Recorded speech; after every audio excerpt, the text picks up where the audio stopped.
Welcome back, Jungle Buck's Garage. Well, we started cleaning the floor. We still got a long way to go, but let's start assessing parts. First thing I want to look at with these heads, and I looked them up, and the casting number on both these heads are the same, and it's 140-22801, and they're 81 to 86 305 heads. Now, the one factor in all this is that I've tapped all of these with a hammer, and they're all loose. There's no boogered up threads. They're dirty. They're nasty. But the biggie is this right here. These are 58 cc combustion chambers. They're not the 72 cc's. These are 58s. So if they were cleaned up, and if you were wanting to build a performance 305, just something a little peppy, just something to cruise around, something that sounded good, something that made a little bit more power, this would kind of be the way to go, because you could just basically put these worked on a well-running 305 and they would basically up your compression ratio, which more compression ratio means more power. And they're actually not too bad. Now, these could definitely be worked some, opened up, make it breathe a little better. But basically for trading material, this is about the best you could go. Or I could just decide to do my little bit of magic and play with these a little bit and get these working better. But they are dirty, but there's nothing wrong with these heads. They're just small. Okay, now I want to talk to you about something. All right, so the reason you can't put one of these on a 350, anything with a 4-inch bore, because this is a 3 3/4 inch bore. Any kind of piston you put in, there's going to be 1/8 of an inch that bangs on this head. You're actually going to make contact. These chambers are so small that the piston will actually contact the round outside part of this part. So there's not enough room for it to work.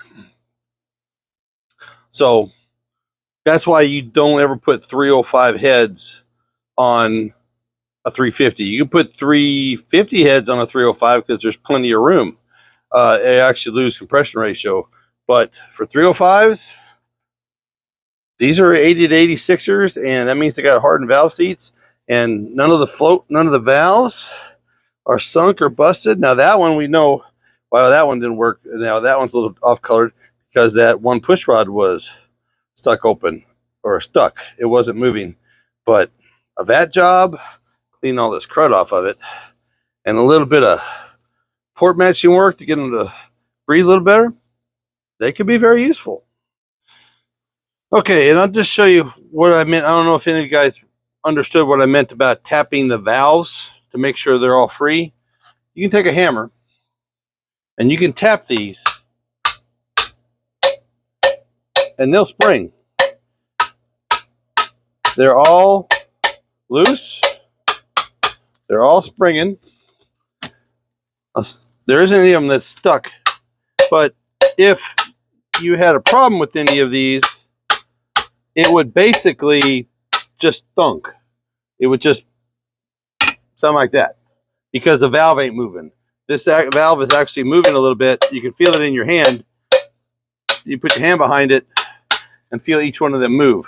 That's just a quick test to make sure that all the valves are open and moving and they're not bunged up and they're not binding.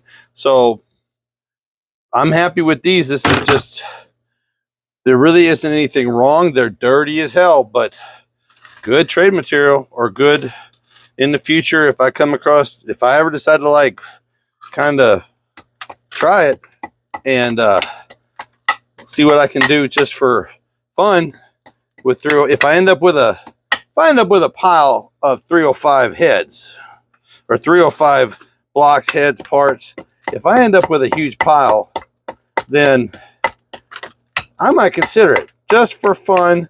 Just take it to the drag strip or take it on the street and just see what we could possibly do with a 305 cubic inch, a small block engine, because I'm quickly gaining quite a collection.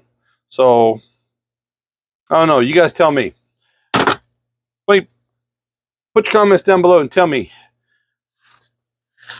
What do you want to know? You want to see, because these are everywhere. 305s. I mean, back in my day, if it wasn't 350 or 400, we basically, it was just you know, just something to sit in the corner. We didn't consider it useful at all, but for fun, it might be an idea to build a hot little 305 and see just what we can do to what we could get out of it. That might be an idea. Comment. Tell me what you think. You think we should try to start putting like a really warmed over hot little 305 together? You tell me. Then we come to the timing chain. Now this timing chain is brand new. I don't know what brand it is, but she's part number, what is that? 9390. It doesn't say what brand that is. Anyways, but it's brand new. Now, do you think it's worth me pulling the bottom gear off the bottom of that crank to match up with this? Because, I mean, she's, like I said, it's brand new. I don't think it ran 1,000 miles. And it was tight as banjo strings on that motor. Which, by the way, the camshaft, I pulled it out. All the lifters are still in the holes. So they haven't fallen out. So that's how much grunge is in there. I'm gonna have to drive them out from the bottom side. But the crankshaft that was, the camshaft that was it was a stock GM unit. It was, I don't know what the numbers on a GM crankshaft signify, but it had GM stampings on it. So it was stock, but brand new. Now you tell me down there in the comments, or make a comment. Should I clean this, bag it up, and use it for the future, or no? Or as a just-in-case replacement part? You tell me. All right, I'll give you a closer look. That's the front main journal. Nice. That's 1 and 2. Second main journal, 3 and 4. Third main journal. Now that one's got some material in it. 5 and 6. 7 and 8. This crank is junk. And by the numbers, yeah, it's a 305 crankshaft. But she's just gone. This is just a boat acre now. She's going to the scrapyard. But I will call my guy on Monday and see if he wants it for some reason. If he does, I'll load it up and I'll drive it over the bridge to him. 1400120. Now that comes back 80 to 84 305 2-barrel. Now, if you guys remember, it had a 4-barrel intake on it, so I don't think that was factory, or maybe it was. I don't know, but that one says it's supposed to go 2-barrel. But you know, GM being GM. But we'll look at these cylinders now. Look at them. Look at how nice those are.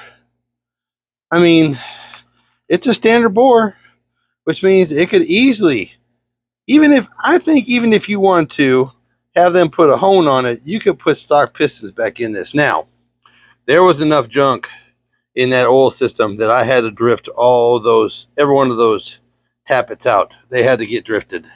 And the cam bearings, yeah, cam bearings are guaranteed they're ate up from all the metals. Yeah, you can see it, how they're not shiny anymore. I had to put the pulley, I had to put the those bearings in there are so ate up it didn't want to come out. I had to put the steroid jerk to it and wiggle it to get that stick out, because them cam bearings are gone. But for a buildable, if you wanted to build a 305, this would be the one to do it with. I mean, it's definitely going to have to be cleaned. I mean, ultra clean. I don't know what this hay fur like stuff is. I don't know what the hell that is, but it's all over everything in this, even inside the pocket there. But I got the caps back on. I got them lightly torqued, so she's tore down. And I'm going to take her off the stand, put her in the corner, WD-40 it, and put a And last but not least, okay, so what we got left? The starter. I know the starter works. I heard it in action. So we'll unplug it from everything. We'll clean that up and put that on the shelf for future use. Clamshell motor mounts. They're unisex. You can use them everywhere. 4-barrel cast iron intake manifold. I've never actually sold one. I've got one outside and I got one here, and I ain't got no use for it. So it's going to go to the scrapper too. Unless you have a guy that's going to restore from stem to stern and 80 to 84 Silverado, or that needs a, you know, an actual factory piece. That's just junk weight. Transmission is going under the shelf next to the other one once I get all the stuff took off of it. But that's about it. Then it's a matter of just cleaning up the rest of Miss Christina's mess. I got the biggest portion of it done, and yeah, about half bag of floor dry so far. But there's always a bright side. It's there's parts on that motor that are usable, that are still good, that you can use in the future. But I've seen them bad, but that's the worst I think I've seen in 40 years of playing with these things. So let's check out the last thing is going to be that oil pump and pickup in the pan. Well, next thing to talk about is going to be this stuff. This is the next thing to talk about. Okay, now, first thing I want to say is this was sitting loose in this oil pump hole right there. It was loose. I just pulled it out with my fingers in that hole. I mean, just like that. It was sitting here like this.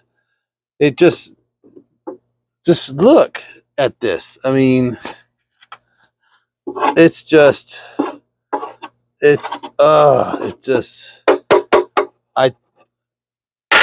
after looking at that block, which I have already put up over there underneath t-shirt. Yes, sir. Thank you very much. After looking at everything, the way that crank is ate up is that I think they pulled it out.